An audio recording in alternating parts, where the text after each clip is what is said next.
बिस्मिल्लाहिर्रहमानिर्रहीम। अस्सलाम वालेकुम। मैं हूं बुशरा सदीकी और आप देख रहे हैं मेरा यूट्यूब और फेसबुक चैनल।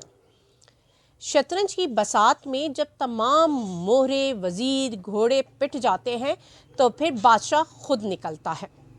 इस दफ़ा भी ऐसे ही हुआ। जब तमाम मोहरे वज़ीर घोड़े पिट गए तो बादशाह सलामत खुद निकले। और जिस तरह अरशद शरीफ शहीद कहते थे कि बादशाह नंगा है, तो वो लोग जिन्होंने सुना था कि बादशाह नंगा है उन्होंने देख भी लिया कि बादशाह तो नंगा है और सब बोल भी रहे हैं कि बादशाह नंगा है। तो ये सुनकर बादशाह भी बड़ा गुस्से में आ गया। उसने कहा, लोगों की हिम्मत कैसे हुई? ये तो कीड़े मकोड़े चूटियाँ थे, तो ये उड़ने कैसे लगे, ये बोलने कैसे लगे? तो शदीद गुस्से में बादशाह भी। अब बादशाह और वो सारे लोग जो उससे जुड़े हुए थे और हमेशा से इक़्तिदार के मज़े ले रहे थे, तो उनके दिलों में खौफ बैठ गया कि अगर इसी तरह लोग सवाल करते रहे, सच को सच झूठ को झूठ और पॉइंट आउट करते रहे, तो फिर हमारी बादशाहत, हमारे बच्चों की बादशाहत, हमारा इक़्तिदार, हमारे बच्चों का इक़्तिदार तो ख़तरे में पड़ जाएगा। तो क्या किया जाए? तो सोचा कि इस राया, इन चूटियाँ जो हैं, ये जो कीड़े मकोड़े हैं, इनको दबाया जाए। उनको दबाया भी गया, लेकिन फिर भी ये बाज नहीं आए। तो अब फैसला किया गया कि वो बादशाह जिन्होंने इसको शऊर दिया है, इन चूटियों को, इन कीड़े मकोड़ों को पड़ लगा दिए, क्यों ना उस बादशाह को एलिमिनेट कर दिया जाए। इसलिए आपने देखा होगा कि कल साइफर केस में क्या हुआ, किस तरह अडियाला जेल में साइफर केस तेज़ी से आगे बढ़ा और जिस तरीके से बढ़ा और जैसी कार्रवाई हुई, वो पाकिस्तान में क्या दुनिया की तारीख में कभी भी ऐसी कहीं पे भी कार्रवाई, अदालती कार्रवाई देखने में नहीं आई है। कैंगरो कोर्ट्स का एक इमली नमूना वहाँ पे मौजूद था, जहाँ पे जिस तरह इमरान खान ने कहा था जज, जूरी, एग्जीक्यूशन सब इनके हैं, तो वकील भी वही थे, मुंसिफ भी वही थे, अदालत भी उनकी अपनी ही लगी हुई थी।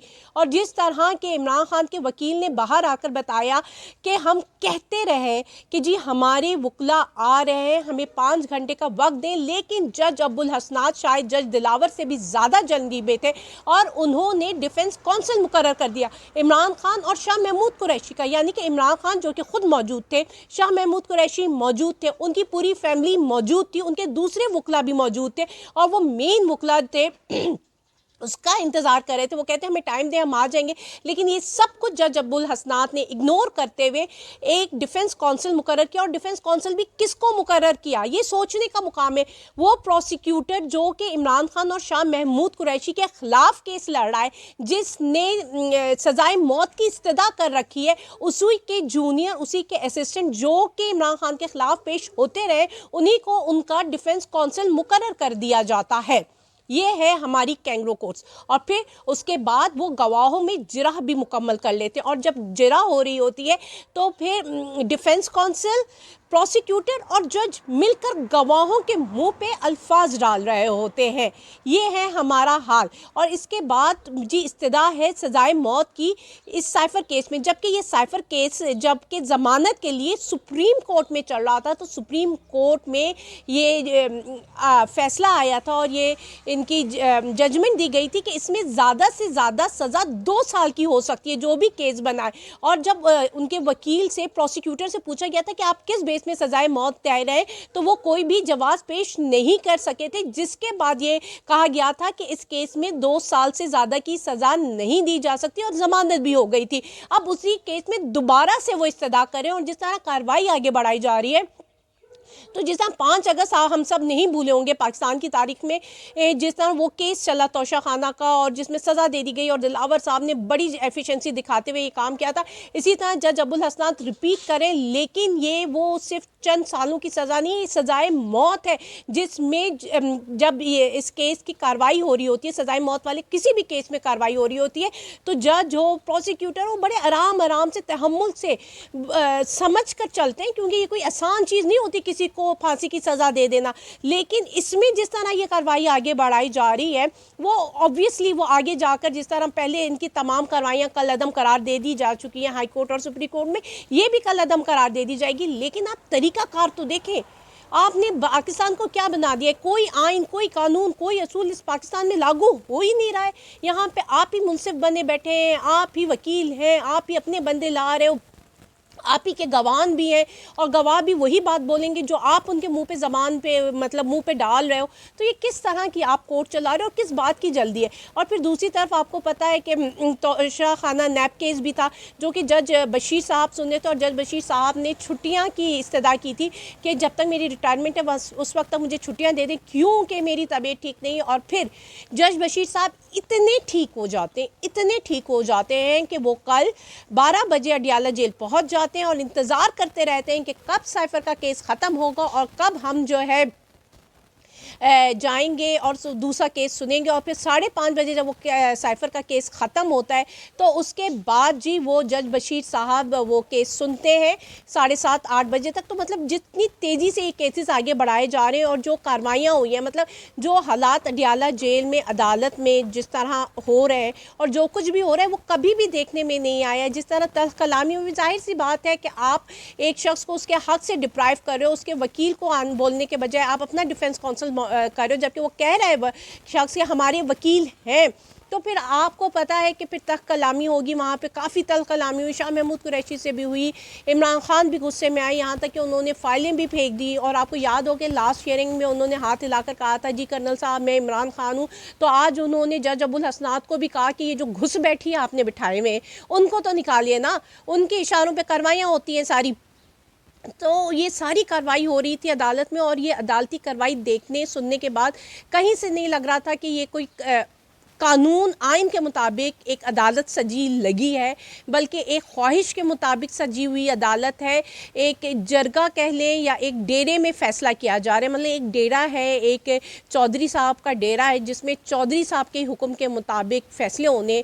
तो वो चौधरी का डेरा ज़्यादा था, अदालत कम थी। और अब देखें आगे क्या होता है, आगे जरा किस तरह फैलती है क्योंकि वो डिफेंस काउंसिल लगा चुके हैं। और अब इमरान खान के वकील क्या करते हैं, लोग पूछ रहे हैं कि इमरान खान के वकीलों का इस वक्त ना होना बड़ी अजीब सी बात थी। वैसे चाहे मुझे भी ये लगता है कि सर्जरी इतनी डेंटल सर्जरी इतनी इंपॉर्टेंट नहीं थी जितना कि वहाँ पे इमरान खान की वहाँ मौजूद होना, जब आपको पता है कि केस किस तरह चलाया जा रहा है, जब आपको दिखाई दे रहा है कि किस तरह कार्रवाई को आगे बढ़ाया जा रहा है। इस स्टेज में गायब हो जाना वकीलों का, इमरान खान का, किसी की डेंटल सर्जरी है कोई लाहौर में, तो ये भी बड़ी सोचने की बात है कि ऐसा वो क्यों कर रहे हैं, वो किसके साथ खड़े होकर खेल रहे हैं। दूसरी तरफ जी FIA के मोहब्बतनामे भी सब ने मौसूल कर लिए थे जितने भी सहाफ़ी हजरात थे। और मैं पहले जिस दिन आपके फ़ाइज़ा साहब ने रिपोर्टर सहाफ़ियों की जो ट्रेनिंग वर्कशॉप थी उसमें स्पीच की थी, उस दिन भी मैंने काफ़ी बोला था कि जी वो बार बार 19 और 19A का हवाला दे रहे हैं जबकि हम 2 साल में कहीं पे भी 19 और 19A की प्रैक्टिस नहीं देख रहे हैं। और फिर JIT जो बनी गई कि उसमें तौहीन अदालत हो रही है, तौहीन जस्टिस साहब हो रहा है। अब जब ये JIT बनी थी तो क्या जस्टिस साहब को नहीं पता था कि JIT बन चुकी है? उसके बाद नोटिस भी सर्व हुए, फिर अचानक जी फ़ाइज़ा साहब ने एक्शन भी ले लिया और उन्होंने जी समाअत के लिए मुकर्रर कर दिया है केस के। जी ये जो सहाफ़ियों को नोटिस FIA ने भेजे उसके हवाले से उन्होंने वो कर दिया है। लेकिन बात यह है कि भेजे ही क्यों गए? फ़ाइज़ ईसा साहब को नहीं पता था कि JIT बनी है? क्या फ़ाइज़ ईसा साहब को ये JIT बनने देनी चाहिए थी? क्योंकि ये साफ पता है कि ये JIT का मतलब ये है कि आप फ्रीडम ऑफ स्पीच और जो एक्सप्रेशन है आपका या एक्सेस टू इंफॉर्मेशन है उस पर आप कदगन लगा रहे हो ये JIT बनाकर, जिसकी अतहर मनउल्लाह, मेरे पिछले व्लॉग में भी कहा था कि अतहर मनउल्लाह की बातों से लगता है कि वो इस JIT की फेवर में नहीं है। लेकिन इसके बावजूद आपने देखा कि फ़ाइज़ ईसा साहब इस मामले में चुप रहे और फिर ये नोटिस जारी हुए जिस पर सदीक जान जी बड़े एग्रेसिव हुए, उन्होंने काफ़ी कुछ बोला और उन्होंने एक बात बोली कि जो फैसला उन्होंने बल्ला छीनने के निशान पर किया है मैं उसके ख़िलाफ़ बोला था, मैंने तनकीद की थी और मैं उस पर स्टैंड करता हूँ क्योंकि तनकीद करना जायज़ हक़ है हमारा, आप हमें चुप नहीं करा सकते हैं।